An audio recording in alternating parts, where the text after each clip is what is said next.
dengan bangga mempersembahkan serial Sandiwara Radio Misteri Mak Rompang, Misteri Mak Rompang, Misteri Mak Rompang.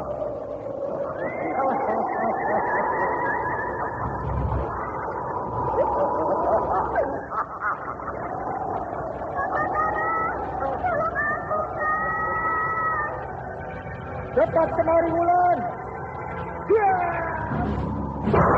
Mak Rompang, kisah bangkitnya kembali setiap 200 tahun. Seorang anak manusia yang dapat berganti wajah dan wujud. Terkadang menjadi seorang gadis cantik teramat cantik. Terkadang menjadi seorang nenek tua renta buruk rupa yang selalu menimbulkan prahara dan malapetaka mengerikan bagi umat manusia.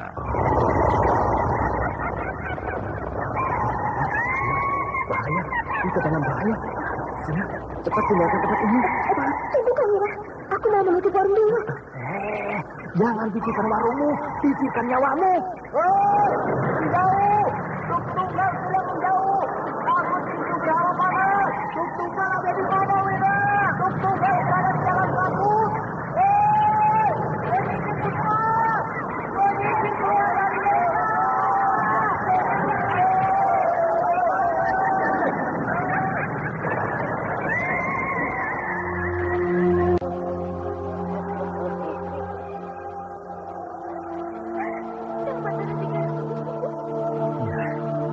Karena saya mencintaimu, Wulandari. Mak Rompang diselingi pula tawa ria penuh canda serta kisah cinta kasih yang penuh dengan liku-pilu kehidupan dari dua insan manusia. Awas di belakangmu, Wulandari.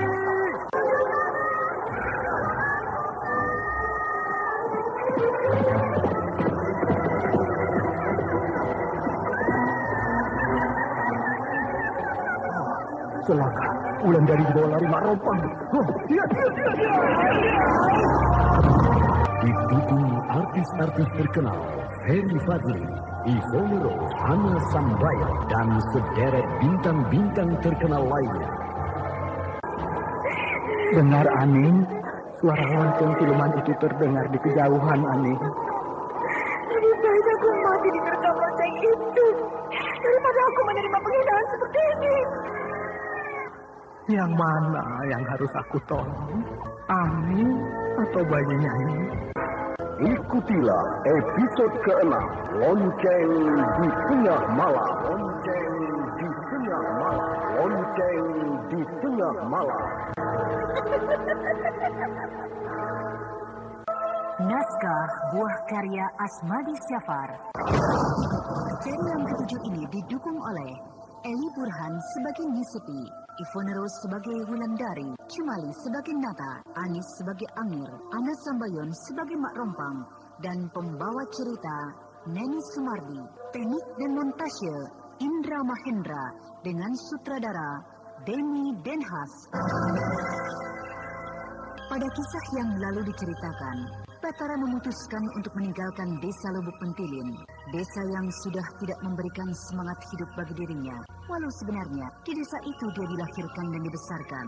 Tujuan Batara kini hanya satu, yaitu menuju desa Karangbolong, desa yang disebut-sebut oleh Ki Mujur, tempat Ki Mujur akan mengadu kepandaian.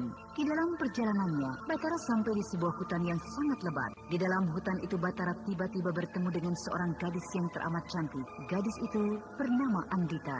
Kecantikan gadis Anda itu sekarang membuat masih Batara mendengarkan berpaling Sandiwara cinta Radio kepada di Wulandari. channel Memori Batara 80. akhirnya diperkenalkan dengan ayah gadis itu yang bernama Rabumi. Ketika Batara bermalam di sana, ketika hari sudah pagi, tiba-tiba rumah gadis itu sudah tidak ada. Desa tempat gadis itu bermukim pun sudah tidak ada. Yang ada hanya kembali hutan belantara dan Batara menjadi masyhur. Di desa Karangbolong, Nyusepi dan Wulandari akhirnya dibebaskan oleh penduduk setempat. Ketika mereka tahu bahwa kedua perempuan itu bukanlah orang yang mereka cari. Tadi malam, kami sesi desa ini sedang menunggu kedatangan kereta kuda itu. Kenapa kalian menunggunya, Tunata? Karena setiap kereta kuda itu lewat, maka pasti ada yang meninggal di desa ini. Betul begitu? Kalau Nyi Sepi tidak percaya, tanya saja pada istriku ini. Betul nih Sepi, penumpang yang berada di dalam kereta kuda itu adalah perempuan tua. Kadang-kadang dia berubah menjadi muda. Oh iya? Itu pasti Mak Rompang nih Guru.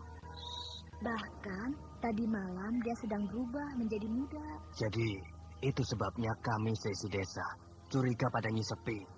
Karena kami mengira Nyi Sepilah penumpang kereta kuda itu. Sedangkan adik ini kami anggap adalah jelmaan Nyi Sepi dalam bentuk mudanya. Lalu kenapa kalian tidak lagi mencurigai aku dan cucuku ini? Setelah tadi malam, kami melihat penumpang kereta kuda itu sangat muda. Dia bersama dengan seorang laki-laki setengah baya. Sedangkan Nyi Sepi berdua masih berada dalam kurungan kami. Apakah di desa ini pernah terjadi hal seperti yang kalian kira? Tidak pernah, Nyi. Walau sebenarnya di desa ini ada penguasanya. Penguasa? Iya nih Sepi, di desa ini ada penguasa gaib yang disebut Nyai Kemutung. Nyai Kemuntung? Nyai Kemutung itu yang datang ke rumah Aning di Tegasari nih Guru. Iya, kita tidak salah datang kemari. Apakah Nyai Kemuntung itu jahat, Kinata? Tidak. Ya, bila orang tidak jahat kepadanya.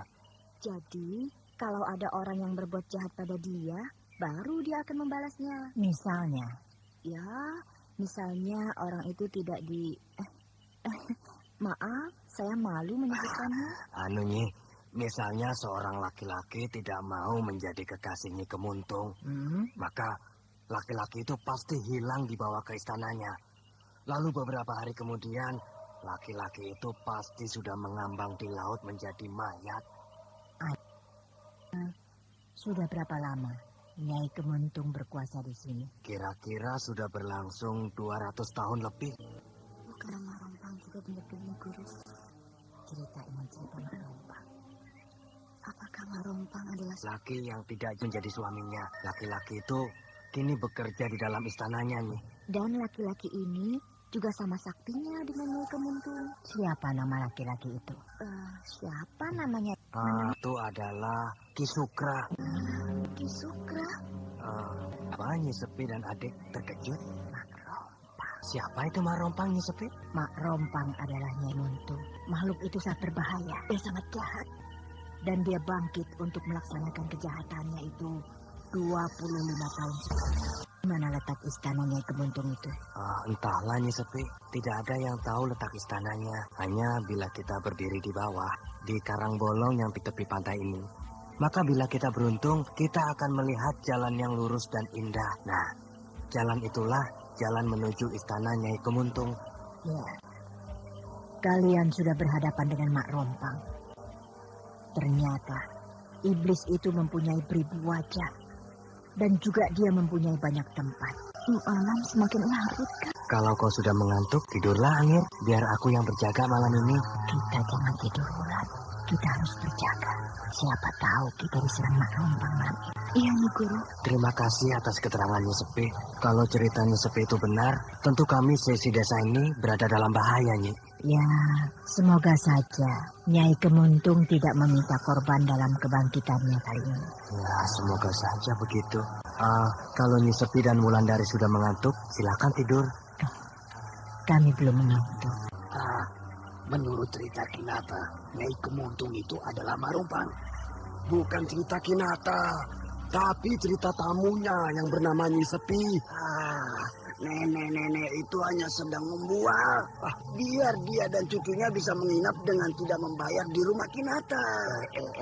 Kau jangan bicara begitu. Kalau tiba-tiba Nyai Kemuntung itu jahat, nah maka habislah kita. Alah, sejak kapan Nyai Kemuntung itu jahat? Bahkan Nyai Kemuntung itu menjadi baik bagi kita. Bahkan bagi nenek moyang kita. Karena kisah berdua lebih di desa ini. Ada bayangan orang berdiri di ujung jalan ini. Kita harus tanya orang itu. Siapa tahu orang itu bermaksud jahat. Kalau tidak, nanti kita yang disalahkan seisi desa ini. Karena kita yang meronda malam ini. Mana dia? Tuh. Masih berdiri di sana. Dia berjalan kemari. Pakaiannya berwarna putih. Tidak enak dilihatnya tengah malam begini. Pakaian itu berkilat-kilat terkena cahaya bulan. Seorang perempuan. Ya, seorang perempuan. Masih muda dan cantik. Dik, mau kemana? Saya kemalaman. Mari, duduk dulu di sini. Iya, terima kasih. Adik mau kemana? Mau pulang.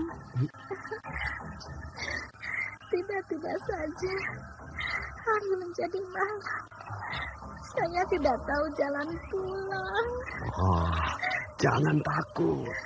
Selama masih ada Kang Siman ini, adik akan aman. Jangan percaya dia itu tukang tipu perempuan. Kalian kok cemburu dia? Alah, Pung. Aku kan paling baik pada perempuan. Apalagi kalau perempuan itu kemalaman. Jadi, adik ini mau pulang. Iya, tapi saya takut. Saya tidak tahu jalan.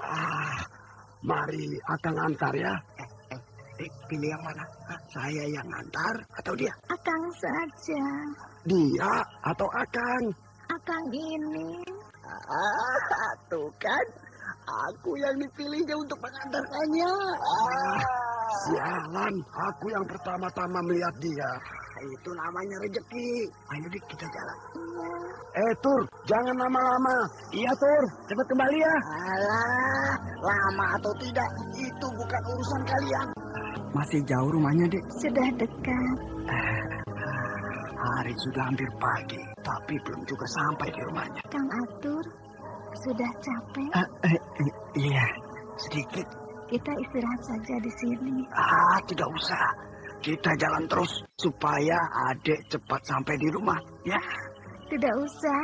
Kita duduk dulu di sini, Kang. Kenapa? Saya juga capek. Yalah kalau begitu. Enak juga ya duduk setelah berjalan jauh. Iya. Kenapa sekarang rambut perempuan ini terurai panjang? Padahal tadi rambutnya diikat rapi. Kenapa Kang Atur memperhatikan saya terus? Tidak. Nah, tuh kan. Anda sekarang masih mendengarkan Sandiwara Radio di channel Memori 80. Tidak sepanjang ini. Oh, soal rambut ini tadi memang saya ikat. Sehingga tidak terlihat seperti ini. Kini saya urai saja. Oh, begitu. Bagus kan rambut saya panjang begini? Iya, bagus. Kenapa rambutnya bertambah panjang sehingga menutupi seluruh tubuhnya? Perasaanku tidak enak. Kang Atur, bicara apa tadi sewaktu meronda? Sewaktu meronda? Iya, saya kan memperhatikan dari jauh. Jadi... Saya memperhatikan Kang Atur bicara bersama kedua kawan Kang Atur tadi. Tampaknya asik sekali. Itu hanya membicarakan tentang penguasa Karangbolong.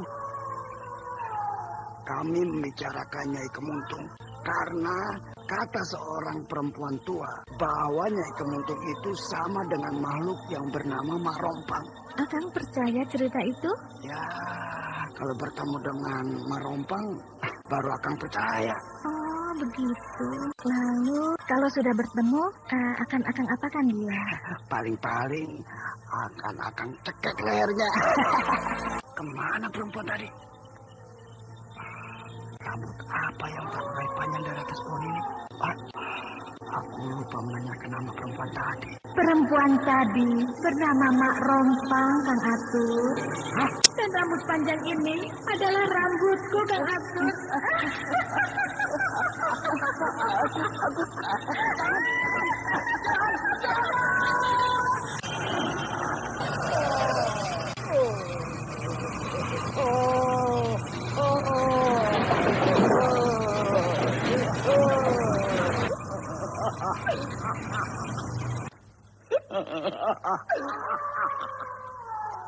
Pemuda itu akhirnya mati di belit rambut Mak Rompang yang panjang terurai dari atas pohon.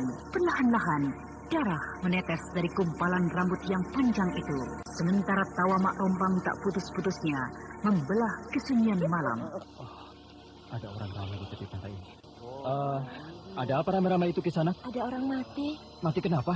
Ada yang bilang karena mati tenggelam di laut. Tapi ada lagi yang bilang mati karena kemarahan Nyai Kemuntung. Nyai Kemuntung? Siapa Nyai Kemuntung itu? Kisanak pasti bukan orang daerah ini. Iya, memang bukan. Pantas tidak tahu tentang Nyai Kemuntung. Orang saktika Nyai Kemuntung itu? Kalau Kisanak mau tahu, tanyakan pada kakek yang duduk di bawah pohon kelapa itu. Iya, terima kasih. Aku jadi ingin tahu siapa Nyai Kemuntung itu. Aku akan tanya pada laki-laki tua yang duduk di bawah pohon kelapa itu. Selamat pagi, Ki. Selamat pagi. Ada apa ya? Ada apa orang rame-rame itu, Ki? Ada orang mati 3 malam yang lalu.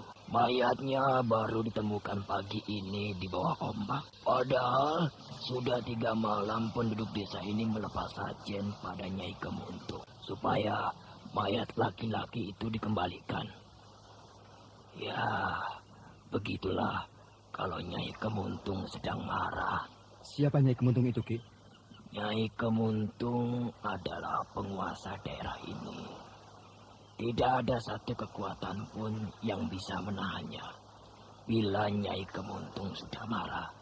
Nah, contohnya ya mayat laki-laki itu. Apakah Nyai Kemuntung itu seorang raja yang sakti? Dia itu seorang ratu. Dia mempunyai istana yang megah. Namun tidak seorang pun tahu di mana istana Nyai Kemuntung itu. Jadi tidak ada orang yang pernah melihat istananya? Ada juga. Tapi orang itu tidak bisa menceritakannya kepada kita. Karena orang itu pasti kembali dengan cacat. Misalnya saja dia menjadi bisu. Atau dia menjadi buta. Atau dia menjadi gila. Ya, macam-macamlah kejadian yang dialami oleh orang yang pernah melihatnya. Atau datang ke istana Nyai Kemuntung. Ya, Nyai Kemuntung itu semacam ratu siluman lah. Jadi Nyai... Jangan bicara dulu. Mayat laki-laki itu sedang diusung lewati kita. Kasihan mayat laki-laki itu. Bentuknya sudah tidak karuan. Ya, sudah. Kisana lihat kan bagaimana bentuk mayat itu ketika melewati kita tadi. Mayat itu pasti sudah dimakan ikan, sehingga sudah tidak berbentuk lagi. Kebanyakan korban Nyai Kemuntung seperti itu akhirnya. Dihanyutkan ombak ke tepi pantai ini. Berarti istana Nyai Kemuntung itu berada di tengah laut? Kata orang tua dulu, memang begitu. Istana Nyai Kemuntung terletak di tengah laut. Biasanya kalau orang melihat istana Nyai Kemuntung, dari sebelah mana, Ki? Kenapa? Kisana berminat untuk melihat istana Nyai Kemuntung. Ya, berminat juga. Jangan bercita-cita begitu. Bahaya, itu berbahaya. Hanya sekedar melihat, apa salahnya, Ki? Kan sudah aku bilang, bahayanya besar. Tapi terserahlah. Jadi dari mana kita bisa melihat istana Nyai Kemuntung itu? Kalau Kisana mau melihat istana itu, berdirilah di bawah karang bolong yang terdapat di balik bukit itu. Nah, maka Kisana akan bisa melihat istana Nyai Kemuntung. Tapi itu juga kalau bernasib mujur. Namun, aku tidak berani menanggung akibatnya. Kisana tanggung sendiri bencana yang akan datang nanti pada diri Kisana. Aki tidak usah takut. Saya akan tanggung semua akibat yang ditimbulkannya. Karangbolong. Jadi daerah ini namanya Karangbolong, Ki? Iya, Karangbolong. Terima kasih, Ki. Kemana Ki tadi? Dia duduk di sini. Tapi aku tidak melihat kemana perginya. Apakah aku sudah bertemu dengan salah seorang warga Nyai Kemuntung?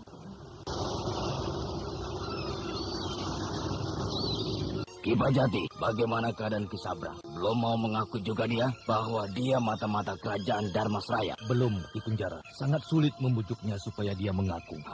Seharusnya Ki Pajati bisa memaksanya bicara. Karena Ki Pajati adalah satu-satunya di antara pasukan Singosari ini yang ahli dalam hal itu. Tapi Ki Sabrang ini lain. Kadang-kadang aku terkesima dibuatnya. Karena tiba-tiba saja ada seorang wanita cantik yang duduk di dekatnya. Sehingga aku jadi lupa apa yang harus aku tanyakan. Ki Pajati telah kena ilmu laki-laki tua itu. Sehingga Ki Pajati tidak berkutik di hadapan dia. Iya, mungkin juga. Tapi sebenarnya dia memang tidak berpihak pada Dharmasraya. Nah, betul kan? Ki Pajati sudah terkena ilmu laki-laki tua itu. Sehingga Ki Pajati bisa menyimpulkan bahwa Ki Sabrang tidak berpihak pada Dharmasraya. Padahal Ki Pajati melihat dan merasakan sendiri bagaimana kita hancur dipukul mundur oleh pasukan Lubuk Pentilin karena Ki Sabrang telah memberikan berita kepada musuh tentang keadaan kita, Ki Pajati. Kalau dilihat dari kenyataan itu, memang iya. Tapi kalau kita tilik dari jawaban-jawaban Ki Sabrang, rasanya dia tidak akan berbuat seburuk itu. Apalagi kita tahu bahwa Ki Sabrang adalah sahabat lama dari Ki Sono Keling. Nah, kini soal Ki Sono Keling. Kemana Ki Sono Keling pergi? Sampai sekarang tidak ada satu orang pun yang bisa menjawabnya, bukan? Bahkan Ki Sono Keling mati pun kita tidak akan tahu. Bukankah Ki Sono Keling sudah berpesan pada Ki Kunjara bahwa dia pergi dengan seorang ratu dari kerajaan Karangbolong? Kerajaan Karangbolong itu tidak ada. Cobalah tanya pada setiap orang daerah ini. Mereka akan menggelengkan kepala bila kita tanya tentang kerajaan Karangbolong. Jadi kesimpulan kita bahwa kita telah ditipu mentah-mentah oleh Ki Sabrang. Dia itu musuh dalam selimut. Ki Sono Keling selama ini tidak curiga padanya karena pandainya laki-laki itu bicara. Ki Sabrang, jawab yang benar kalau aku tanya. Bukankah saya sudah menjawabnya, Ki Kunjara? Aku mau jawaban yang benar. Bukankah saya sudah menjawab yang benar? Bila sekali lagi Ki Sabrang mempermainkan aku, maka malam ini juga Ki Sabrang akan aku hukum mati. Nah, jawablah yang benar. Karena dari jawaban Ki Sabrang, nasib Ki Sabrang ditentukan. Kemana Ki Sono Keling dibawa oleh orang-orang Dharmasraya? Kan sudah saya bilang bahwa Ki Sono Keling bukan dibawa oleh orang-orang Dharmasraya. Tapi Ki Sono Keling sedang berkunjung ke istana Ratu Nyai Kemuntung. Ki Sabrang tidak merubah jawaban itu. Saya bicara yang sebenarnya. Pengawal! Bawa pengkhianat ini keluar dan bunuh dia. Pengawal! Ya, seret dia keluar. Silakan Ki Kunjara. Ayo ikut aku. Ki Sabrang diseret keluar kemah oleh 2 orang pengawal. Sementara Ki Kunjara mengiringinya dari belakang. Sesampai di tanah yang agak luas, Ki Sabrang diikat ke sebuah tiang. Sementara Ki Kunjara memandangnya dengan sinis. Malam tampak semakin larut, sedangkan cahaya bulan terasa agak pucat. Tiba-tiba di kejauhan terdengar suara ribuan burung gagak mendekati perkemahan pasukan Singosari. Prajurit Singosari tidak mempedulikan kejadian itu. Namun ketika ribuan burung gagak itu telah menghitam di atas perkemahan mereka, maka mereka mulai panik. Bahkan Ki Kunjara pun menyuruh berlindung seluruh prajuritnya ke dalam kemah masing-masing ketika ribuan burung gagak itu mulai menyerang mereka. Selamatkan diri kalian! Masuk dalam kemah masing-masing!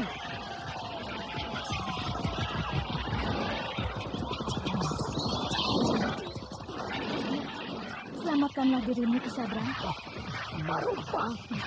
Aku sengaja datang untuk menolongmu. Jadi burung-burung gagak ini adalah burung gagak kiriman Marumpang? Ya, aku mengirim mereka dari Hulu Muara Tembesi. Kalau begitu, suruhlah burung-burung gagak ini menghancurkan pasukan Singasari. Kenapa? Karena mereka akan menghukum mati aku. Tidak usah. Karena pimpinan mereka yang bernama Ki Sono Keling adalah kekasihku. Ayo, pergilah cepat. Selamatkanlah dirimu sebelum burung gagak ini kembali ke sarang mereka. Terima kasih, Marumpang. Hai, keluar semua! Keluar semua dari dalam kemah kalian!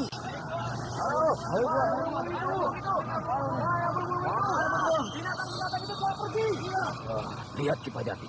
Akhirnya Ki Sabrang menemui ajal dengan cara seperti ini. Tubuh Ki Sabrang habis dirobek-robek oleh burung-burung siluman tadi. Mata-mata kerajaan Dharmasraya ini akhirnya harus menerima hukuman yang mengerikan seperti ini. Mereka menganggap aku telah mati, terikat di tiang itu. Tubuhku dirobek-robek oleh burung-burung gagak. Padahal aku tidak melihat apapun di tiang itu, kecuali sebuah batang pisang yang terikat di tiang dan sudah layu. Kemenangan negeri kita ini adalah berkat bantuan Ki Sabrang sebagai perwira sandi.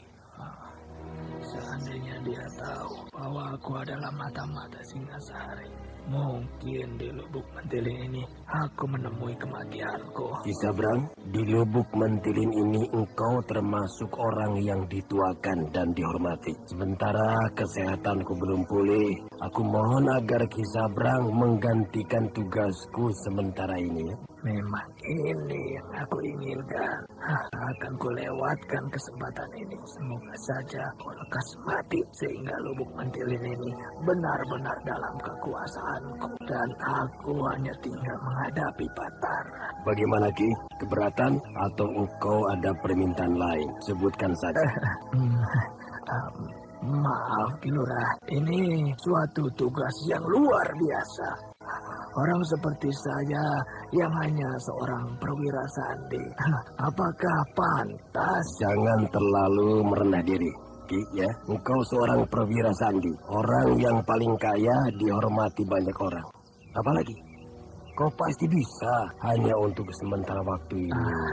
Ki Lurah bisa saja, tapi Ki Lurah seandainya ada orang yang tidak suka dengan tugas yang aku emban ini, bagaimana?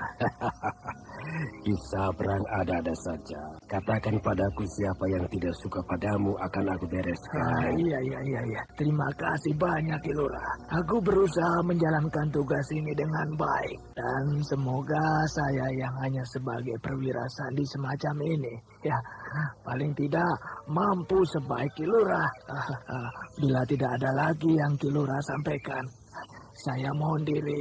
Mungkin Ki Lurah ingin istirahat. Ya. Memang aku harus banyak istirahat. Pulanglah Kisabrang. Tidak ada lagi yang ingin ku sampaikan. Baik Ki Lurah. Permisi.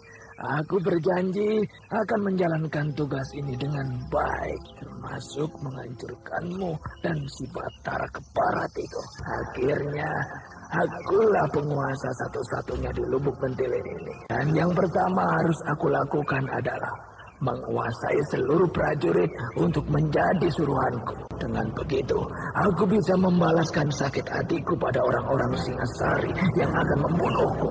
Akhirnya apa yang selama ini diinginkan oleh Kisabrang akan terlaksana, termasuk semua rencana-rencana busuknya pada semua orang yang menghalangi niatnya.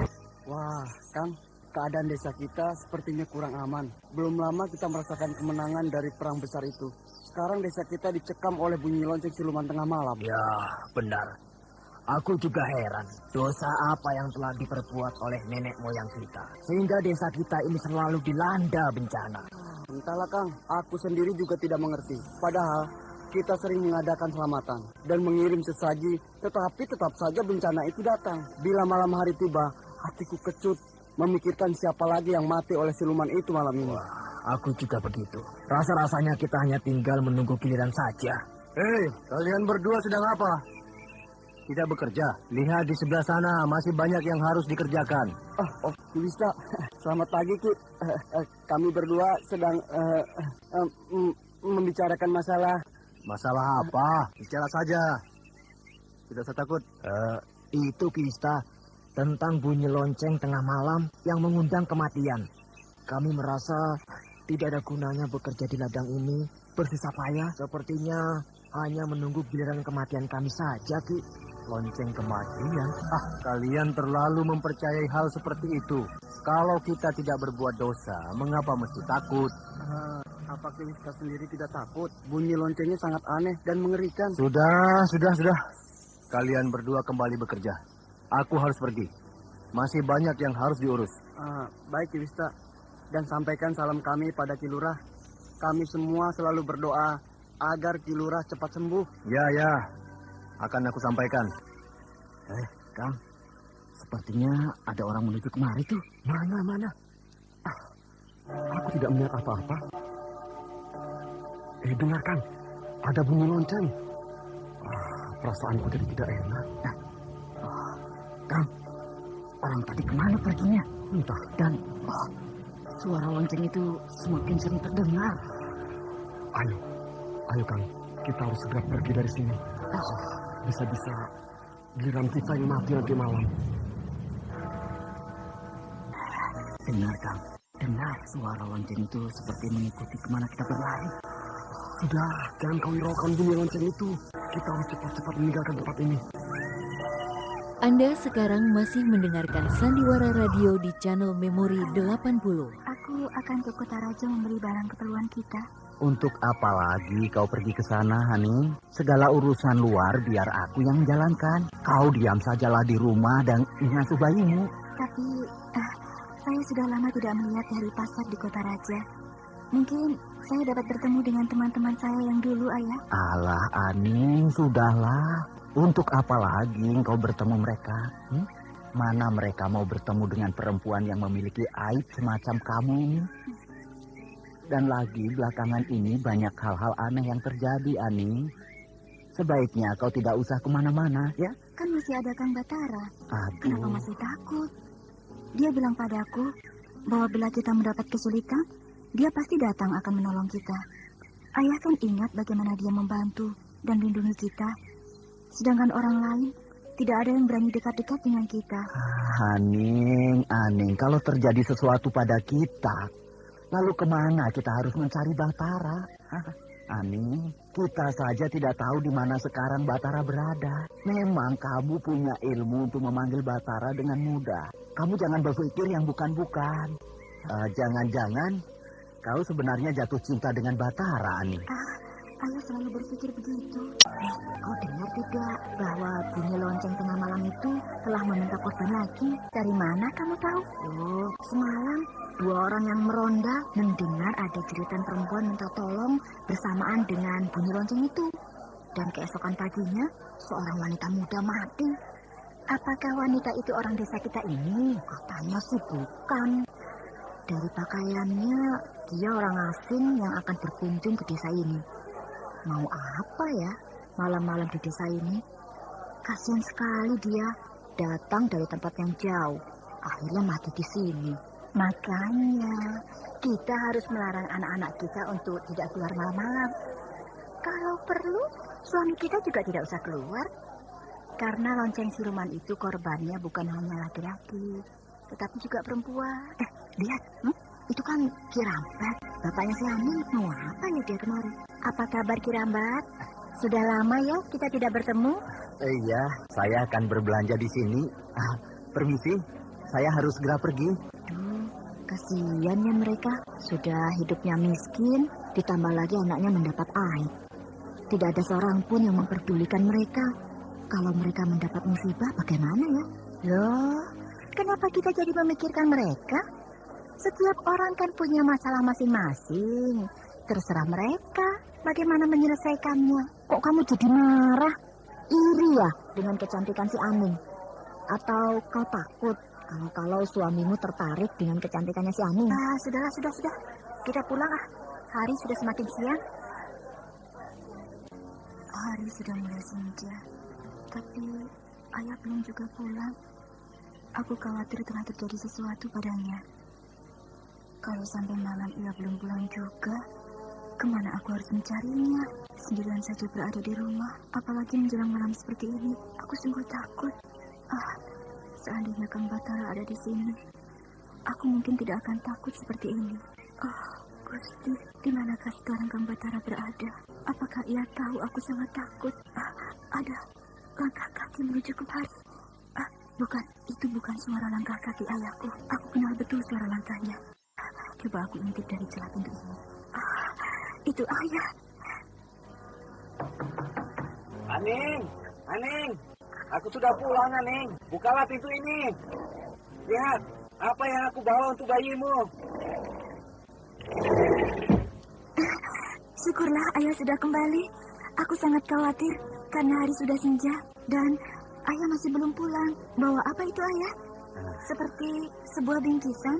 Ini makanan kecil dari seorang teman ayah di Kota Raja. Kebetulan aku bertemu dengannya. Kami telah berpisah lama sekali, Aning. Sehingga ketika aku bertemu dengannya, aku sama sekali tidak mengenalinya. Dia telah banyak berubah. Bahkan sekarang, dia sudah jadi orang kaya di daerahnya. Dia bertanya tentang dirimu. Ya, aku ceritakan semuanya. Makanya ia memberikan ini untukmu. Makanan seperti ini tentu mahal di Kota Raja, ayah. Hanya orang-orang kaya yang mampu membelinya. Kapan ayah akan berjumpa lagi dengannya? Mungkin ia mau mencarikan ayah pekerjaan. Aduh, Haning. Ayah malu bertemu lagi dengannya. Apalagi mengharapkan ia memberiku pekerjaan. Ya orang kaya. Sedangkan kita ini apa, Aning? Apalagi semua orang telah mengetahui apa yang telah terjadi pada kita. Mereka semua pasti takut terbawa susah seperti kita ini. Kalau ayah tidak mau, ya tidak usah. Dengan pemberiannya ini, berarti masih ada yang memperhatikan kita dan menghargai kita, ayah. Sudahlah. Besok lagi kita lanjutkan. Hari sudah malam. Biasanya pada malam hari, banyak terjadi hal-hal yang aneh. Baik, ayah.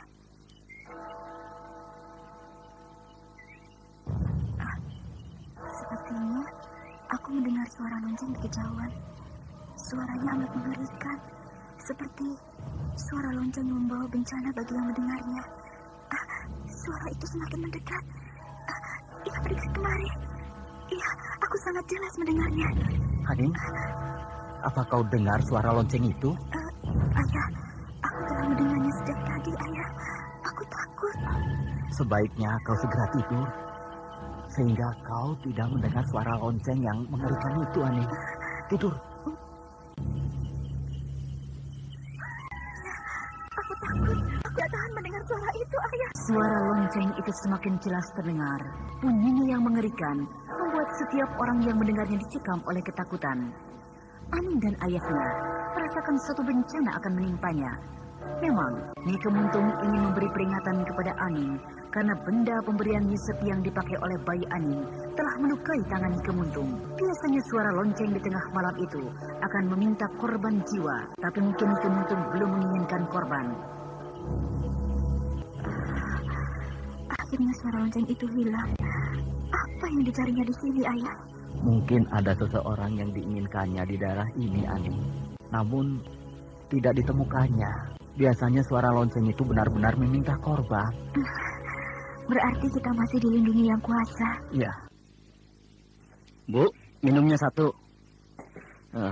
Kang, mari sini sebentar. Kang, kau itu sudah dengar beritanya belum? Berita apa, Kang? Biasa, berita mengenai bunyi lonceng di tengah malam itu. Yang waktu itu kita dengar. Kau ingat tidak?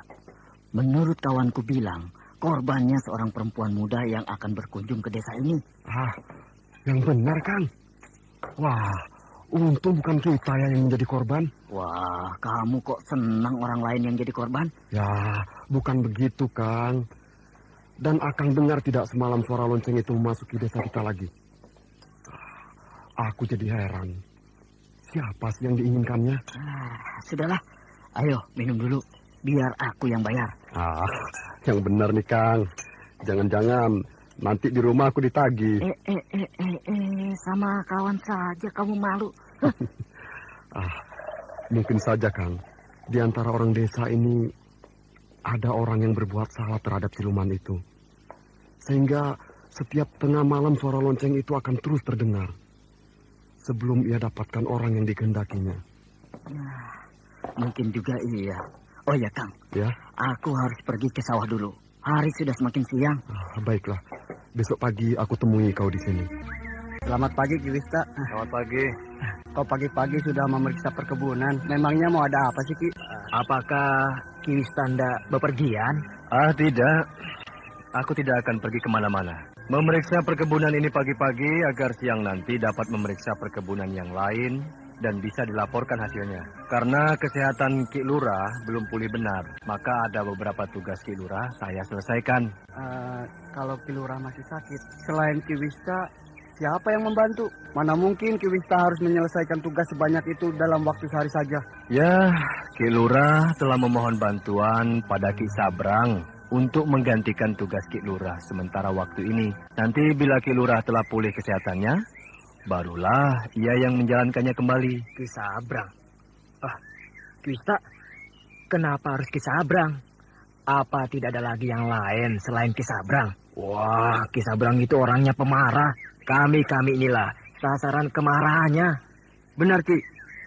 Ki Wista tidak ingat bagaimana ia memperlakukan ayah Wulandari pada saat ia tidak bisa bayar hutang pada Ki Sabrang? Itu kan dulu. Ki Sabrang yang dulu dengan yang sekarang berbeda. Dulu memang dia seperti itu. Tetapi sekarang ia seorang perwira sandi yang tangguh. Disenangi banyak orang dan rendah hati. Ki Wista tidak tahu apa-apa tentang Ki Sabrang. Kalian semua, dengarkan. Mulai sekarang selain aku yang memeriksa perkebunan ini, juga diperiksa oleh Ki Sabrang. Ia yang dipercayai oleh Ki Lurah untuk memeriksa kelancaran perkebunan ini. Kalian semua aku harapkan bekerja dengan rajin seperti biasanya. Dan kalau ada keperluan apa-apa, bilang saja pada aku atau Ki Sabrang. Mengerti semua? Mengerti. Ya, bagus. Kalau begitu sekarang semua kembali bekerja. Payah ya, Kang. Ki Wista itu. Ia benar-benar tidak mau tahu tentang siapa Ki Sabrang. Bukan begitu. Ki Wista itu orangnya bijaksana. Ia tidak mau mencari keributan. Yang penting baginya adalah kita bekerja dengan baik, sehingga hasil panennya juga baik. Ayo, Kang, kita bekerja. Di mana-mana, orang membicarakan suara lonceng di tengah malam yang menurut mereka suaranya amat mengerikan dan selalu meminta korban. Sedangkan lain halnya di Lubuk Mentilin. Dengan digantikannya tugas Ki Lurah pada Ki Sabrang, banyak orang yang merasa tidak suka. Karena perangai Ki Sabrang terhadap orang-orang kecil seperti mereka sangat kasar. Tapi orang-orang itu tidak dapat berbuat banyak, selain menurut saja. Sementara itu lonceng yang sering terdengar di tengah malam, yang diberi nama oleh penduduk lonceng kematian, selalu terdengar membahana di seluruh desa, membuat Niduk menjadi sangat ketakutan. Jadi kau tidak mau menemaniku, Tembok? Ya, mau. Tapi untuk apa kita mencari Wulandari dan Dini? Aku akan membuat perhitungan dengan perempuan itu, karena dia telah terang-terangan merebut Kang Batara dari tanganku. Gandini masih memikirkan Batara, sedangkan aku tidak pernah dipikirkannya. Kenapa kau diam? Ya, sulit untuk mencari Wulandari, apalagi keadaan sekarang sedang tidak aman. Di mana-mana terjadi peperangan. Seperti negeri ini akan direbut oleh Singasari. Kini kita tidak usah memikirkan Singasari. Yang harus kita pikirkan adalah diri kita sendiri. Ya, baiklah. Nah, menurutmu kemana harus kita cari dia? Kita harus mencari ke rumah Nyi Sepi. Pasti dia berada di rumah perempuan tua itu. Nah, kau tahu rumahnya? Tidak, itu sebabnya harus kita cari. Kemana harus mencari rumah Nyi Sepi? Kau selalu bertanya, bukan memikirkan kemana harus mencari rumah Nyi Sepi. Ayolah, Tembong. Kemana harus kita cari rumah Nyi Sepi? Tunggu. Sedang aku pikirkan. Jangan lama-lama. Kalau mencari ke tempat lain, ya kalau bertemu dengan pasukan Singasari bagaimana ini? Pasti aku dan dia akan mati. Lebih baik cari saja di Kota Raja. Di sana aman, banyak pasukan kerajaan Dharmasraya. Ayo, kemana kita harus mencarinya? Ke Kota Raja saja. Ke Kota Raja? Ya. Kau yakin? Ya, kita cari saja ke sana. Siapa tahu kita bisa bertemu dengan mereka. Ayo, kita berangkat sekarang. Tunggu. Andai saja kita bertemu dengan Wulandari, akan kau apakan dia? Akan kubunuh dia. Lebih baik beri peringatan saja. Kau mau menemani aku atau tidak? Mau. Ayo berangkat. Ya, baiklah. Apa yang akan kau cari di Kota Raja, anakku? Jalan-jalan, Ki Lurah. Negeri sedang tidak aman. Buat apa kau jalan-jalan ke sana? Andai tiba-tiba pasukan Singasari menyerbu kemari, bagaimana? Siapa yang akan menjadi andalanku lagi? Sedangkan Batara sudah tidak ada. Menurut petugas Sandi, pasukan Singasari tidak akan menyerbu kemari. Mereka telah mundur jauh sampai ke Sungai Batanghari. Ya, tapi aku masih dalam keadaan sakit, Gandini. Siapa yang akan merawat aku? Saya pergi tidak lama, Ki Lurah. Saya akan cepat kembali. Ya, pergilah. Tapi aku harap kau harus cepat kembali, ya? Terima kasih, Ki Lurah. Saya akan berangkat sekarang juga. Pakailah kuda yang kuat, supaya kau tidak lelah di perjalanan nanti. Iya, Ki Lurah. Saya akan pakai si Pawut dan si Hitam. 2 ekor kuda? Saya akan ditemani oleh Tembong. Oh, ya bagus. Kalau kau membawa teman. Kita sudah memasuki Kota Raja, Tembong. Iya, kita sudah memasuki Kota Raja. Sekarang kemana kita? Lebih baik kita cari makanan dulu. Perutku sudah sangat lapar. Baik, itu ada warung makanan. Orang penuh begini, bagaimana kita bisa duduk? Kita makan saja sambil berdiri. Aku sudah tidak tahan. Nah, itu tuh. Ada bangku kosong. Ya, ayo. Sudah diduduki orang. Hei, apakah kau tidak lihat kalau kami akan duduk? Tidak ada aturan begitu. Siapa yang bisa duduk lebih dulu, itu yang dapat. Kisanak. Kisanak menantang aku ya? Perempuan cantik, jangan malah begitu. Nanti Kisanak tergila-gila denganku. Kurang ajar. Berani kau menampar aku ya? Apa kau tidak kenal siapa aku ini? Aku tidak peduli siapa dirimu. Kalau kau kurang ajar, maka kau pasti aku hajar. Tutup mulutmu, setan betina. Sebelum aku robek wajah cantikmu itu. Kau yang harus tutup mulut, setan gendut. Kau rupanya ingin menantang aku ya? Kalau kau tidak senang, silakan. Mau apa? Kalau begitu, mari kita bertanding. Mari.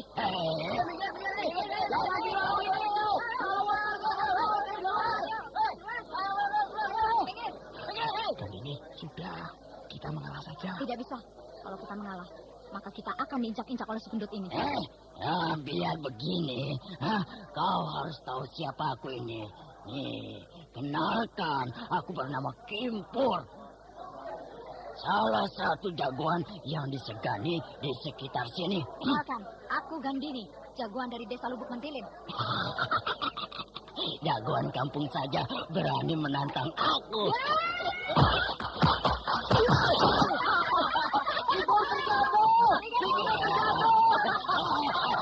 Siapa yang mentertawakan aku?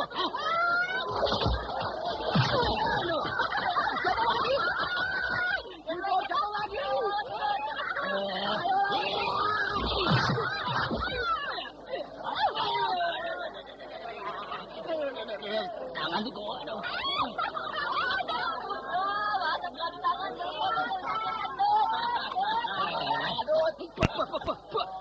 Kurang ajar. Kau pakai ilmu apa? Kau pakai ilmu apa? Kau pasti iblis. Kau betul-betul iblis. Mari kita bertarung terus. Tunggu. Tunggu. Aku akan laporkan kau pada penguasa kota raja. Biar kau dihukum picis. Jangan lari kau. Jangan dikejar, nak. Nanti anak akan dapat bahaya. Iya, jangan. Sebaiknya pergi saja dari sini. Iya, sebaiknya pergi saja dari sini. Karena dia banyak kawannya. Bahkan dia adalah salah satu kawan Den Wangsa. Den Wangsa? Biar saja, Pak. Untung warung saya tidak berantakan kena tendanganmu tadi, nak. Kalau warung Bapak sampai hancur, akan saya ganti. Gandini, kita pergi saja dari sini. Nanti si gendut itu datang lagi bersama kawan-kawannya. Biar saja. Aduh, sudah, jangan cari ribut. Kau takut menghadapi kawan-kawannya nanti? Ya, tidak. Kalau begitu, duduk di sini. Kita pesan makanan dulu. Aku tidak lapar. Tadi kau bilang lapar. Ayolah, aku jadi lapar setelah berkelahi tadi.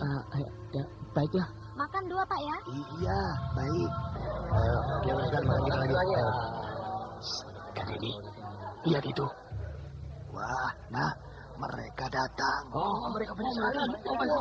Bahaya ini. Ya, ayolah nak, pergilah. Naungku bisa hancur, mereka berapi. Bapak jangan takut, akan saya ganti kalau warung ini hancur. Gandini, mereka banyak, Gandini. Kau takut? Tidak. Kalau begitu, mari kita bersiap untuk menghadapi mereka. Ya. Mana perempuan iblis itu tadi?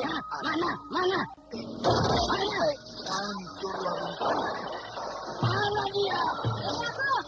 Bersembunyi kau, Aku tidak bersembunyi. Nah, ini dia yang berbuat kurang ajar padaku tadi, Den Wangsa. Wangsa Dirja. Tangkap saja dia, Den. Kau rupanya.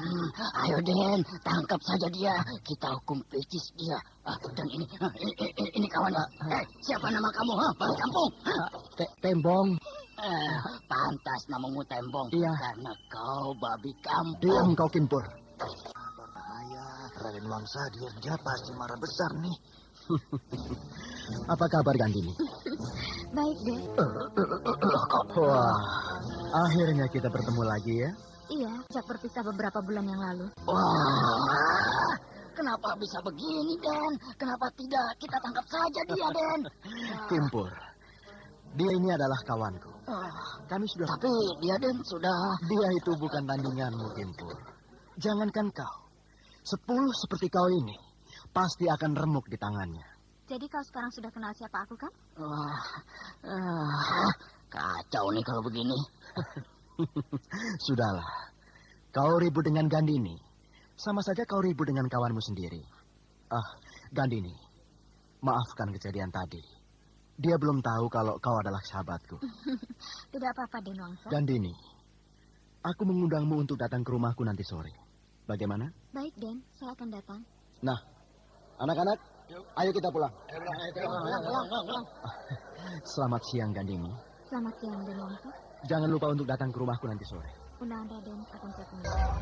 Wah, jadi anak ini kawan Den Wangsa, Dirja?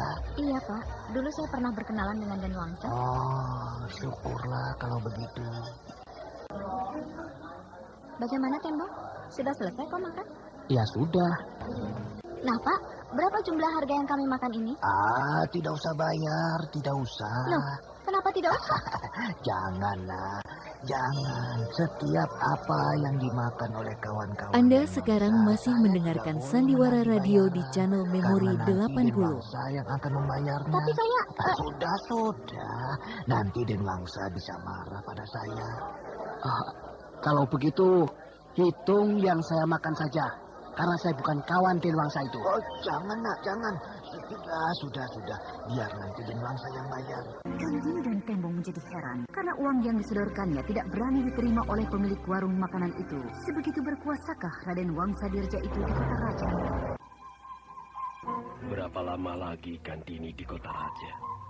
Aku khawatir kalau pasukan Singasari akan menyerbu kemari.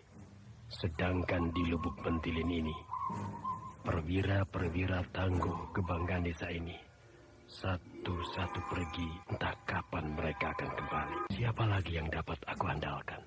Ki Sabrang? Dia sudah terlalu banyak tugas yang aku berikan.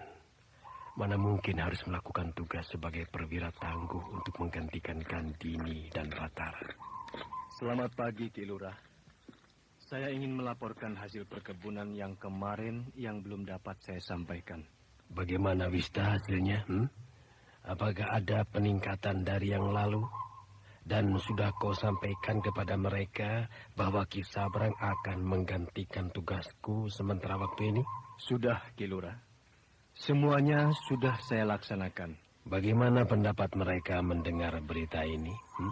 Ya, ada beberapa yang tidak setuju terhadap Ki Sabrang. Tapi nanti, lama-kelamaan mereka juga akan terbiasa. Apalagi Ki Sabrang itu sudah terbiasa mengatur hal-hal seperti itu. Mungkin juga pagi ini Ki Sabrang sudah berangkat menjalankan tugas barunya. Memeriksa seluruh perkebunan di desa kita. Ki Lurah tidak perlu khawatir. Pasti Ki Sabrang mampu melakukannya. Yang aku khawatirkan bukan itu, Wista. Aku khawatir kalau pasukan Singasari akan datang menyerbu kemari. Sementara itu anakku Gandini berada di tempat lain dan Batara pun pergi juga ke tempat lain. Siapa yang harus aku andalkan bila penyerangan itu terjadi? Iya juga ya. Bagaimana kalau Ki Sabrang lagi yang kita tunjuk sebagai perwira tangguh di desa kita? Bukankah dia adalah seorang perwira sandi? Jangan, Wista. Ia sudah terlalu banyak mengerjakan tugas berat. Seandainya kesehatanku sudah pulih benar, setidak-tidaknya masih ada yang dapat melindungi desa ini. Ya, kita berharap saja, Ki Lurah, agar tidak terjadi apa-apa di desa kita ini. Ki Lurah, kapan Gandini kembali? Wah, aku juga tidak tahu, Wista. Kalau keadaan di sana membuatnya senang, pasti ia akan lama baru kembali. Yang terpenting sekarang ini ialah kau mau lebih bekerja keras untuk membantu Ki Sabrang dalam menjalankan tugasnya. Bagaimana, Wista? Itu kan memang sudah tugasku, Ki Lurah. Kalau begitu, saya permisi dulu, Ki Lurah. Baiklah, tetapi sebelum senja kau harus datang padaku melaporkan keadaan hari ini, ya? Ya, Ki Lurah. Ya. Hei, kamu, kemari. Ki Sabrang memanggil saya? Iya. Ada apa, Ki? Bilang ya pada kawan-kawanmu semua. Aku sekarang yang berkuasa di sini. Dan kau juga, teman-temanmu adalah menjadi tanggung jawabku. Jadi kalian semua jangan bermalas-malasan. Mengerti kamu? Iya, Ki. Iya. Saya mengerti. Nah, nanti aku akan kembali kemari untuk melihat hasil kerja kalian. Dan juga teman-temanmu jangan coba-coba menipuku. Aku laporkan pada Ki Lurah. Baik, Ki. Baik. Sudah, kembali kamu bekerja. Kalau benar-benar Ki Sabrang yang berkuasa di sini, semua pasti kacau. Sial. Si Lintah Darat itu yang akan menjadi pengganti Ki Lurah. Kang, ada apa, Kang? Akang kenapa, Kang? Apa Ki Sabrang memarahi Akang? Tidak, Imah. Lalu kenapa? Kok wajah Akang tampaknya tidak senang? Itu Ki Sabrang mengatakan kalau ia yang menggantikan tugas Ki Lurah saat ini. Nah, dengan begitu si Lintah Darat itu akan semakin berkuasa dan dapat menindas kita dengan mudah. Ki Sabrang akan menjadi lurah, kan? Ya, mungkin saja kalau Ki Lurah merasa Ki Sabrang dapat melakukan tugasnya dengan baik. Aku berharap agar Ki Lurah tidak memilihnya sebagai penguasa di desa kita ini. Iya ya, Kang. Semoga saja tidak. Kalau ia sampai jadi lurah, mungkin seluruh wanita di desa ini akan menjadi istrinya. Sudahlah, Kang. Kita kembali bekerja saja. Ya, ayolah. Ada apa, Kang? Akang dimarahi ya? Tidak. Ia hanya memberitahukan bahwa ia yang bertanggung jawab mengenai kita semua. Oleh karena itu, kita sekarang harus benar-benar bekerja keras. Ayo kita kembali bekerja. Ya, Ayah. Setelah mencuci baju ini, aku akan mencari kayu di hutan sebentar. Iya, tapi jangan terlalu lama, Ning. Kau akan kemalaman nanti. Iya, ya. Ayah selalu khawatir padaku, padahal aku sudah biasa masuk hutan sendiri. Terlebih lagi siang hari seperti ini, apa yang mesti ditakutkan? Paling-paling ada binatang buas, tapi Ayah bilang korban yang mati oleh siluman dibuang ke pinggir hutan ini. Aku jadi ngeri memikirkannya, membayangkan wajah korban yang mati dianiaya oleh siluman pasti mengerikan. Jangan-jangan, kenapa aku berpikir yang tidak-tidak ya? Aneh sekali, setiap kali memasuki hutan ini, suasananya membuat aku ngeri. Ditambah lagi, bau daun-daun busuk dan bangkai binatang. Aneh, suasana hutan ini lain rasanya. Dari tadi aku tidak melihat seekor binatang pun. Kemana mereka? Mungkin semua binatang di sini telah dimangsa oleh siluman penunggu hutan ini. Halah, sudah sore begini anakku si Aning belum juga kembali. Aku khawatir terjadi sesuatu padanya. Aning. Aku sudah sering mengatakan padanya agar ia jangan coba-coba memasuki hutan. Dasar anak susah dilarang. Itu dia datang. Akhirnya ia selamat juga. Ayah, aku telah pulang. Ini kayu bakarnya ya. Cuma dapat segini. Habis, aku tidak berani berjalan ke dalam hutan terlalu jauh. Bisa-bisa aku tersesat. Segini pun cukup, Aning. Sudahlah. Kau tidak usah pergi lagi ke hutan ya. Iya. Di sana sangat berbahaya bagimu, Aning. Kau tahu kan, orang-orang bilang siluman penunggu hutan selalu meminta korban. Kalau kau masuk ke dalam hutan sekali lagi, aku tidak tahu nasibmu nanti seperti apa, Aning. Baik ya, aku tidak akan pergi lagi ke sana. Ayo, masuk. Bawa kayu bakarnya ke dalam. Malam akan tiba, Aning. Ayo.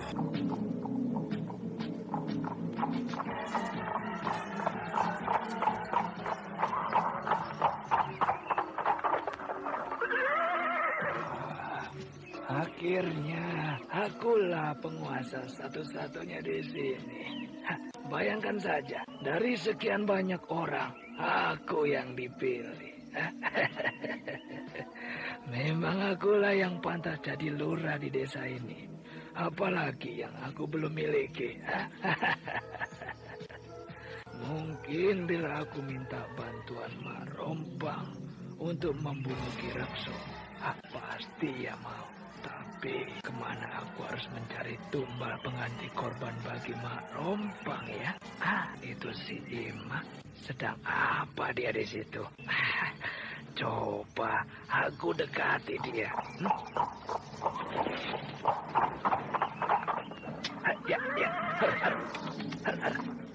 Hei, Ima, sedang apa kau? Kau sendirian? Mana suamimu? Ada, Ki. Dia sedang bekerja di sebelah sana. Apakah Ki Sabrang ingin bicara dengannya? Saya akan panggilkan, Ki. Tidak usah. Aku hanya ingin bicara denganmu. Bicara mengenai apa, Ki? Tidak. Aku hanya ingin mengatakan padamu.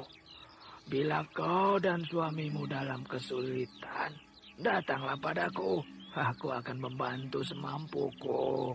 Oh, Ki Sabrang tidak perlu repot-repot. Kami dapat mengatasi kesulitan kami sendiri. Iya, aku tahu. Aku hanya menawarkan kepadamu.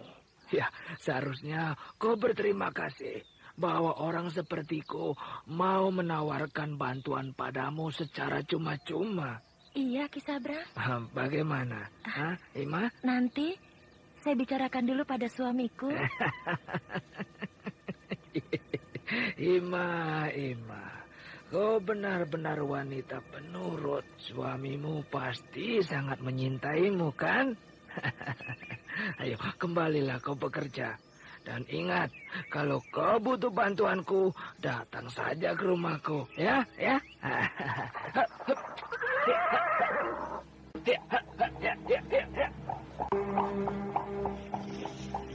Hati-hati kau, Ima, menghadapi si tua bangka itu. Dia paling pandai merayu wanita. Kalau kau berhasil diperolehnya, kau akan mati seperti istrinya yang lain. Aku sudah tahu itu. Dan aku tidak akan bisa dibujuk oleh laki-laki licik seperti Ki Sabrang. Bisa-bisa aku dan suamiku jadi korban berikutnya. Iya benar. Lihat saja nasib si Yati yang telah diperistri oleh Ki Sabrang. Iya benar. Seperti nasib si Yati. Sekarang entah bagaimana nasibnya. Mungkin ia telah mati. Jadi tumbal ilmu hitamnya Ki Sabrang. Mengerikan ya.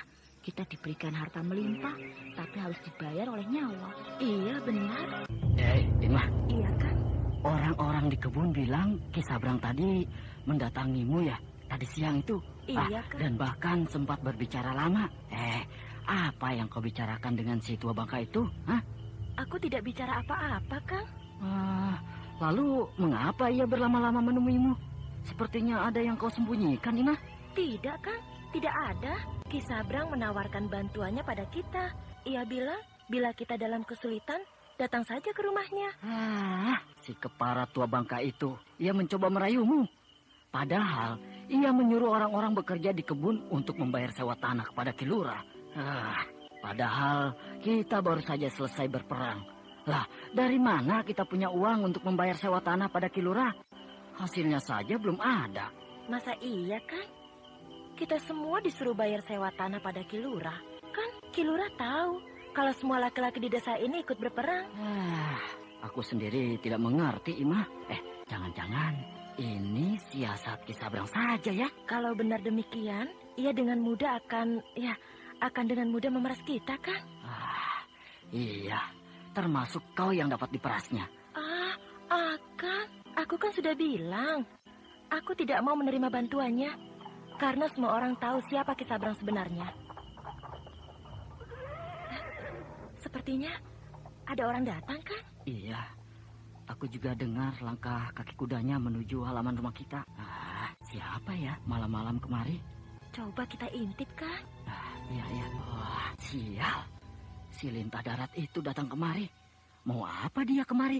Ki Sabrang maksud Akang? Iya, siapa lagi?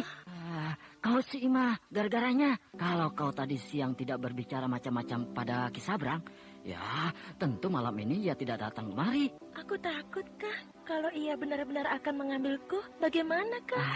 Tidak. Itu tidak akan. Dia harus menghadapi aku dulu. Tapi kan Ki Sabrang punya tukang pukul, Kang. Mana mungkin kita bisa melawan mereka? Makanya kau diam saja. Lihat, ia sedang menaiki tangga rumah kita. Supri, buka pintu, Pri.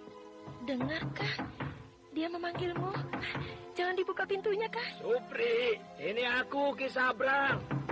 Buka pintu ini, cepat. Supri, ada yang ingin aku bicarakan denganmu.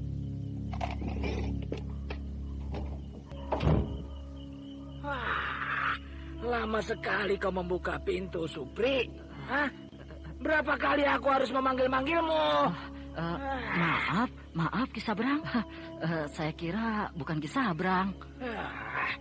Ada apa Ki Sabrang datang ke pondok kami ini? Aku ingin membicarakan sesuatu padamu. Boleh aku masuk? Silakan Ki, silakan. Maafkan kami Ki Sabrang kalau tadi siang itu istri saya si Imah berkata kasar pada Ki Sabrang. Bukan itu maksudku. Istrimu tidak berbicara kasar terhadapku.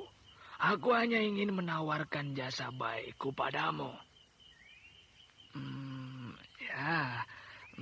Ini pun kalau engkau setuju, Pri. Nah, bila kalian berdua mendapat kesulitan, datanglah padaku. Aku akan membantumu. Tapi Ki Sabrang, kami punya apa Ki Sabrang untuk membalas budi baik Ki Sabrang nanti? Kami cuma punya uang cukup untuk makan berdua. Aku memilihmu karena kau adalah pekerja yang rajin, Supri. Dan istrimu ini seorang perempuan yang setia. Ki Sabrang bisa saja. Dasar tolol. Dia tidak tahu yang aku inginkan adalah istrinya untuk dijadikan tumbal bagi Marompa. Ki Sabrang mulai mencoba mempengaruhi orang-orang yang bekerja di perkebunan lada. Dia mulai menyebarkan berita bahwa sebentar lagi dialah yang berkuasa di Lubuk Mentilin itu. Karena keadaan Ki Rekso sudah semakin tidak menentu. Sementara Ki Wista juga ikut terpengaruh. Ki Wista mengajukan pada Ki Lurah supaya Ki Sabrang diangkat saja menjadi panglima perang di Lubuk Mentilin. Namun usulan itu ditolak oleh Ki Rekso karena dia menganggap bahwa Ki Sabrang tidak akan mampu memikul tugas itu. Hari berganti hari, minggu berganti minggu. Ki Rekso merenungi nasibnya yang semakin buruk. Sementara Gandini belum juga ingat untuk kembali pulang ke kampung halamannya. Ki Sabrang makin menggila semenjak aku beri tugas menggantikan kedudukan sebagai penguasa desa ini. Kalau aku biarkan lama-lama dia begini, pasti dia akan berbuat kesalahan. Jadi bagaimana Ki Sabrang? Kapan akan mereka bayar sewa kebun-kebunku itu? Iya, alasan mereka macam-macam, Ki Lurah. Apa alasan mereka? Panen lada belum begitu bagus. Karena negeri masih dalam keadaan perang. Siapa bilang negeri masih dalam keadaan perang? Bukankah musuh sudah lama pergi dari batas desa kita? Iya, tapi mereka susah diajak bicara, Ki Lurah. Baiklah, jadi kapan mereka akan bayar sewa kebun-kebunku itu? Kata mereka, nanti pada panen berikutnya. Panen berikutnya? Lalu bagaimana cara aku membayar upeti pada kerajaan? Iya, kalau Ki Rekso tidak keberatan, biar saya pinjamkan untuk pembayaran upeti kerajaan. Apakah Ki Sabrang punya uang simpanan? Iya, punya. Walau tidak banyak, tapi kalau hanya untuk membayar upeti, ya cukuplah uang simpanan itu. Baiklah. Kapan Ki Sabrang bisa pinjamkan padaku? Kapan Ki Rekso perlu? Akan saya beri. Besok, bisa? Kenapa harus besok? Karena ada orang yang akan berangkat ke kota raja. Apalagi kota raja sudah menagih terus. Karena kerajaan kekurangan dana untuk menghadapi perang dengan Singasari. Kurang dana? Iya. Pasukan Singasari sudah banyak menguasai wilayah kerajaan. Sehingga pendapatan kerajaan sudah semakin sedikit. Oh, begitu. Jadi, bisa besok pagi aku terima pinjaman Ki Sabrang itu. Akan saya usahakan, Ki Rekso. Terima kasih. Ki Sabrang memang seorang sahabat yang baik. Di dalam keadaan sulit seperti ini, hanya Ki Sabrang yang bisa menolongku. Ya, sejak dulu kan bersahabat, Ki Lurah kita. Iya. Memang kita bersahabat sejak dulu. Nah, terima kasih aku ucapkan sebelumnya ya. Semakin hari, aku semakin tidak diperhatikan oleh Gandini. Dia sudah mabuk dengan Raden Kepalan itu. Ayo kita berangkat. Kemana lagi Gandini?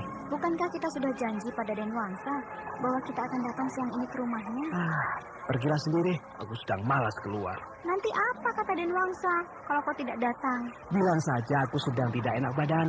Baiklah, tapi kau jangan kemana-mana ya, supaya aku tidak susah mencarimu. Ya. Oh, sudah sore kau baru muncul, Gandini? Maaf, Den, saya agak repot. Itu sebabnya saya baru bisa datang sore begini. Repot kenapa? Bukankah sudah aku sediakan semua keperluanmu? Rumah tidak usah kau pikirkan. Aku yang membayar sewa rumah itu setiap bulan. Kau tinggal sebut kebutuhanmu, maka kebutuhan itu akan segera datang. Ya, kebutuhan wanita kan berbeda-beda, Den. Aku tidak yakin itu. Kau pasti repot dengan babi kampungmu itu kan? Babi kampung? Yang mana? Itu kawanmu yang bernama Tembong. Oh, dia. Kenapa Den Wangsa mengejeknya babi kampung? Karena dia itu tolol. Bukankah babi manusia seperti itu? Lalu saya harus bagaimana? Ya, suruh saja dia pulang ke kampungnya supaya tidak merepotkanmu. Kalau dia pulang, kawan saya nanti siapa?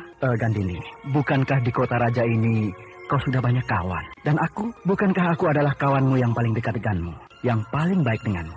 Iya, tapi saya kan tidak bisa membuang kawan yang saya bawa dari kampung. Ya, terserah kaulah. Asal kau tidak repot karena babi kampung itu.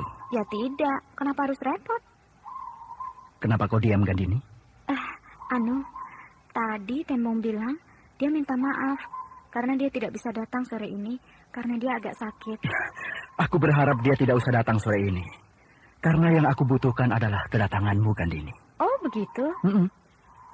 Ada apa kiranya, Den? Aku mau bicara berdua saja denganmu. Ada apa kira-kira, Den? Aku mau bicara masalah kita berdua. Masalah kita berdua? Iya. Apakah kita punya masalah, Den Wangsa Dirja? Apakah kau tidak merasakannya, Gandini? Maaf, Den. Saya tidak mengerti maksud pembicaraan Raden. Gandini. Iya, Den. Sejak pertama aku melihatmu, beberapa bulan yang lalu, aku sudah merasa bahwa kaulah calon istriku. Hah? Apakah saya tidak salah dengar? Wangsa Dirja tidak pernah bicara salah, Gandini. Apa yang aku ucapkan adalah kenyataan yang sebenarnya. Bagaimana? Bersediakah kau jadi istriku? Tawaran ini membuatku takut. Takut bersuamikan seorang anak bangsawan. Karena aku hanyalah anak seorang kepala desa. Rasa-rasanya aku tidak pantas untuk mendampingi hidup dan Wangsa Dirja ini. Dia terlampau baik. Kebaikan ini saja aku sudah takut. Takut tidak bisa membalasnya di kemudian hari. Gandini, kenapa kau diam? Jawablah. Katakanlah iya. Saya takut. Kenapa harus takut? Aku mengawinimu bukan untuk membunuhmu, tapi akan membahagiakanmu. Jadi kau tidak perlu takut. Saya malu. Malu? Kau ini aneh. Kalau kau tahu, ratusan gadis di kota raja ini menunggu kesempatan supaya aku mengucapkan kata-kata tadi. Tapi mereka tidak pernah bisa mendapatkannya. Sedang kau sudah mendengarnya sendiri, bahwa kau akan aku ambil jadi istriku. Kenapa kau jadi takut? Bukankah Anda itu sebuah sekarang karunia masih bagimu? mendengarkan Sandiwara Radio di channel Memori 80. Orang tua saya hanya seorang kepala desa. Aku sudah tahu siapa orang tuamu, Gandini. Si Kimpur sudah aku suruh ke Lubuk Mentilin. Kimpur? Iya, Den. Sini kamu. Iya, Den. Den Wangsa memanggil saya. Nah, sekarang ceritakan pada Gandini. Apa yang kau ketahui tentang desa Lubuk Mentilin selama kau di sana? Selama saya di sana, yang saya tahu adalah bahwa di sana ada orang yang bernama Ki Rekso. Dia adalah kepala desa Lubuk Mentilin. Dan ternyata Ki Rekso itu adalah orang tua Gandini. Nah, berita itu sudah cukup bagiku, Gandini. Kau bukanlah orang kebanyakan. Orang tuamu adalah seorang bangsawan. Karena hanya bangsawanlah yang bisa diangkat dan direstui oleh Sri Baginda sebagai kepala desa. Bapakku tidak pernah bicara tentang bangsawan. Hanya bapakku selalu bilang bahwa aku tidak cocok kawin dengan Kang Batara karena dia orang kebanyakan. Apa iya aku anak bangsawan? Kimpur, pergilah kau. Aku ingin bicara berdua dengan Gandini. Iya, Den. Permisi, Den. Nah, Gandini, bagaimana? Sudah jelaskan bagimu keteranganku tadi? Sudah, Den. Sekarang bicaralah. Jawablah, supaya aku tidak menunggu-nunggu, Gandini. Maaf, Den. Beri saya waktu untuk berpikir. Berpikir? Untuk apa lagi kau berpikir? Kau hanya tinggal bilang iya, maka semuanya akan beres. Masalah perkawinan bukanlah masalah sederhana bagi saya. Masalah ini adalah masa depan. Jadi saya harus berpikir. Saya harus tanya dulu pada orang tua saya. Orang tuamu pasti setuju bila kau tanyakan hal itu. Jadi tidak usah ditanyakan pada beliau. Tapi sebagai anak, tentu saya harus menyampaikan berita ini pada orang tua saya. Pertanda saya menghormati beliau. Baiklah. Kapan kau akan berangkat ke Lubuk Mentilin? Belum tahu. Jangan lama-lama, Gandini. Kalau bisa, besok kau sudah berangkat. Lalu 3 hari lagi sudah harus sampai kemari. Hah? Kenapa harus buru-buru? Iya, memang harus buru-buru. Sebelum aku dilantik menjadi wakil panglima perang oleh Sri Baginda Maharaja. Derajatmu akan semakin tinggi, Gandini. Karena kau akan menjadi istri seorang wakil panglima perang kerajaan. Baiklah, aku akan pulang besok. Setiap malam aku berdekatan dengan Gandini. Setiap malam aku tidur tidak begitu jauh dari Gandini. Tapi aku tidak menyentuhnya pada sebentar.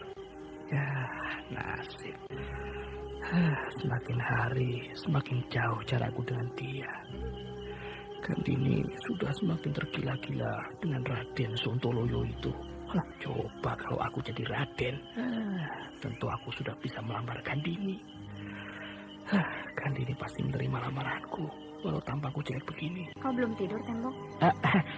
Belum. Apa yang kau pikirkan? Sedang memikirkan nasib. Nasib? Iya. Nasib siapa? Iya, nasibku. Seharusnya kau pikirkan nasibku, Tembong. Jangan nasibmu. Ya, nasibku buruk, Gandini. Nasibku lebih buruk lagi, Tembong. Hah? Buruk? Buruk bagaimana? Kau mau dengar? Ya tentu. Nasibmu adalah nasibku juga. Kalau perlu, nyawaku akan aku korbankan untuk Gandini. Jadi, kau mau dengar nasib burukku? Lah, kan aku sudah bilang mau. Kau akan membela aku? Oh, tentu. Nah, inilah saatnya aku tunjukkan cintaku kepadanya. Aku rela membelanya demi cinta ini. Kok kamu senang, Tembok? Tidak. Ayo ceritakanlah. Kau harus tolong aku ya. Iya. Tadi sore, Wangsa Dirja. Kenapa Wangsa Dirja? Kurang ajar dia padamu? Bukan, dengarkan dulu. Iya. Terus. Raden Wangsa Dirja meminta aku jadi istrinya. Hah? Jadi, bagaimana itu, Tembok? Tunggu. Aduh, apakah bukan bencana yang aku dengar ini? Ayolah, bicaralah. Dan kau bagaimana? Aku ragu, aku suka. Wah, kiamat dunia ini rasanya. Menurutmu bagaimana, Tembok? Ayo bicara. Aku tidak bisa bilang apa-apa. Kau cemburu? Entahlah. Lama Tembong terdiam, sedangkan Gandini memperhatikan temannya itu dengan seksama. Di dalam benak Tembong, terbayang bagaimana Gandini menjadi istri Wangsa Dirja. Bagaimana gadis itu akan memandangnya nanti, Tembong serasa akan mati saja layaknya. Nah, saudara pendengar yang berbahagia, bagaimanakah kisah ini selanjutnya? Untuk mengetahui jawabannya, ikutilah terus serial Sandiwara Radio ini di radio kesayangan Anda. Sampai jumpa. Demikianlah tadi serial Sandiwara Radio Misteri Mak Rompang episode ke-6. Lonceng di tengah malam.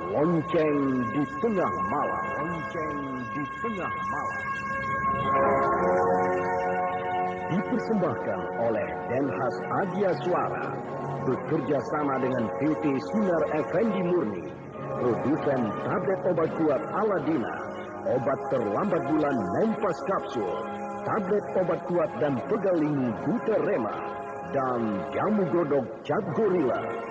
Terima kasih atas perhatian Anda. Sampai jumpa.